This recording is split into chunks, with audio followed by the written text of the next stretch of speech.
L'IA, d'accord, mais pas sans un cadre. En tout cas, c'est ce que dit Steam. Malgré les critiques des dirigeants de Epic Games, Steam demande à ce que les créateurs de jeux vidéo disent clairement quels éléments d'IA ils utilisent quand ils créent leur jeu et qu'ils le fassent savoir aux acheteurs. Et à côté de ça, on a Genie 3 qui est en train de se développer et qui fait penser à certains qu'on va pouvoir tous créer des jeux vidéo aussi puissants que GTA 6 ou peut-être même que Zelda grâce à cette nouvelle technologie IA. Est-ce si simple? Pas si sûr, on en parle avec Com de Marigny. Bonjour. Bonjour. Alors, ça a beaucoup bougé au niveau de l'IA, passe d'armes entre les dirigeants d'Epic et ceux de Steam. Déjà, cette mise au point des conditions de déclaration de ce qu'on utilise en termes d'IA dans la création des jeux pour les créateurs donc, qui mettent leurs jeux sur la plateforme Steam, il y a quoi de si nouveau par rapport à ce qui existait avant ? Alors, la première réglementation mise en place par Steam, elle date de 2024. Ils se sont posés beaucoup de questions depuis. Le grand changement qu'on voit, c'est en partie sur tout ce qui ne va pas être, entre guillemets, visible par le joueur. C'est-à-dire ce qui ne va pas apparaître directement aux yeux ou aux oreilles du joueur. Donc, tant que c'est du visuel, du son, de la narration, tout ça, il faut le déclarer. Donc, il faut dire que de l'IA a été utilisé pour générer ces contenus-là.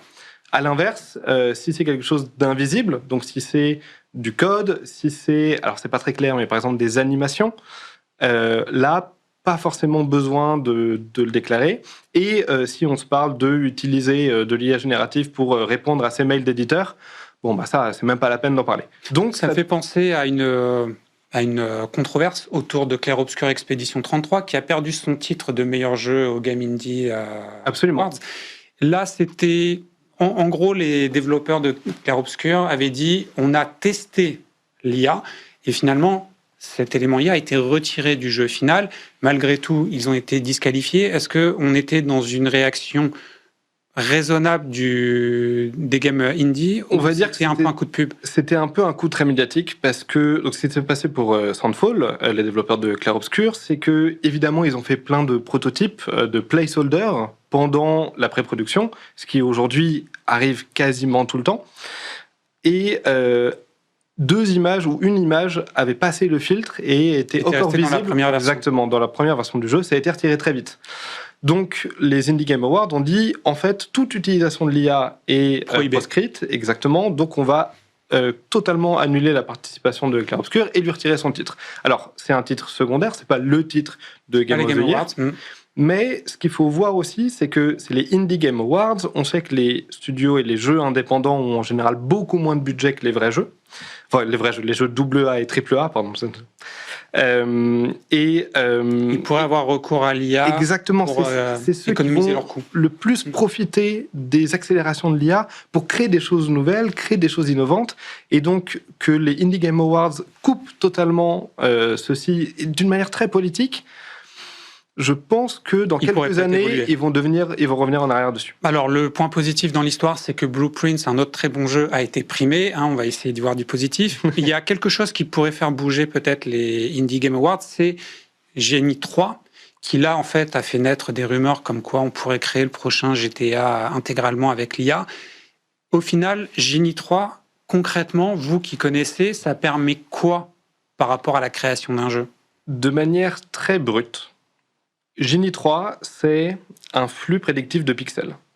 Donc en fait, ce que fait ce modèle d'IA, c'est image après image, deviner quelle est la prochaine image que le joueur doit voir.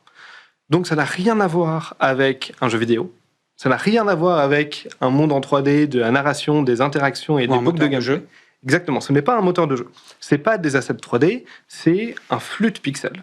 Donc techniquement, c'est très différent. Alors, je suis pas en train de dire... Ça veut dire que techniquement, je peux pas créer un jeu et laisser quelqu'un jouer un jeu à des mécaniques. Je peux éventuellement lui créer en fait une histoire de 5 minutes, 10 minutes, 20 minutes, mais ça reste...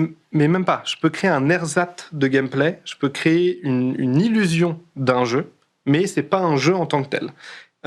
C'est vraiment que du visuel. Le joueur ne pourra pas créer des changements dans le... Je peux même pas générer quelque chose et le réutiliser dans un moteur de jeu, Unity, Unreal, Godot, pour derrière développer mon jeu. C'est même pas ça que ça fait. C'est vraiment un flux visuel. C'est vraiment comme si on regardait un film. Alors oui, on peut dire où est-ce que la caméra doit se tourner. Alors, ce qui est intéressant, c'est que ça vous paraît évident, sauf qu'il y a des entreprises qui ont vu leur cours en bourse baisser parce qu'il y a des réactions, on s'imagine des choses, mais il y a quand même un peu de réalité dans tout ça, c'est que la technologie évolue vite. D'ici combien de temps Genie 3 peut être vraiment un outil pertinent pour des créateurs de jeux vidéo? Alors, il y a deux choses à ressortir de ça. Donc d'un côté, il y a un peu l'épiphénomène de marché. Les gens qui ne connaissent pas en profondeur comment fonctionne la création d'un jeu voient 10 secondes de vidéo générée par IA et 10 secondes d'un jeu vidéo à côté, et ils voient que c'est à peu près la même chose. Et donc ils se disent, ok, c'est bon, le travail des développeurs et des studios est terminé. On n'y est pas du tout. Et puis en plus, il y a plein d'autres facteurs qui font qu'il y a cette chute en bourse. Alors, c'est pas mon expertise d'en parler, mais voilà, pour moi, c'est vraiment un épiphénomène. Ensuite, est-ce que cette technologie-là va être utile? Oui, c'est sûr. Ça va prendre quelques années, ça va prendre des gens très intelligents et très créatifs pour comprendre comment utiliser cette technologie, comprendre dans quel cas d'usage c'est pertinent. Parce que par exemple, moi j'imagine un truc, les cinématiques, ça risque d'être super utile. Ça peut être utile pour des cinématiques, ça peut être utile pour des passages qui sont très courts dans des mondes différents, de voir des variations d'un monde qui se construit devant nous. Très utile en pré-production, probablement. Très utile pour pitcher à des studios, enfin à des éditeurs qui ne savent pas que c'est généré par IA, peut-être. Mais bon, attention quand même. La problématique quand on génère quelque chose par IA, c'est ça reste un peu une boîte noire. Donc on n'a pas le contrôle.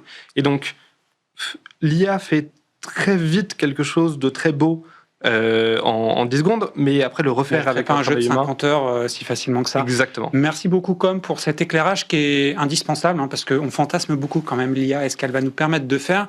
Autre chose sur laquelle on pourrait fantasmer, c'est la portée du jeu vidéo français à l'international, puisque Clair Obscur a battu tous les records. D'ailleurs, c'est le jeu vidéo le plus récompensé de l'histoire, c'est officiel. On va parler de cette French Touch. Est-ce que Clair Obscur, c'est un arbre qui cache la forêt, ou est-ce qu'au contraire, c'est un signal fort de ce que la France peut vendre à l'étranger et de ce qui plaît en fait au reste du monde?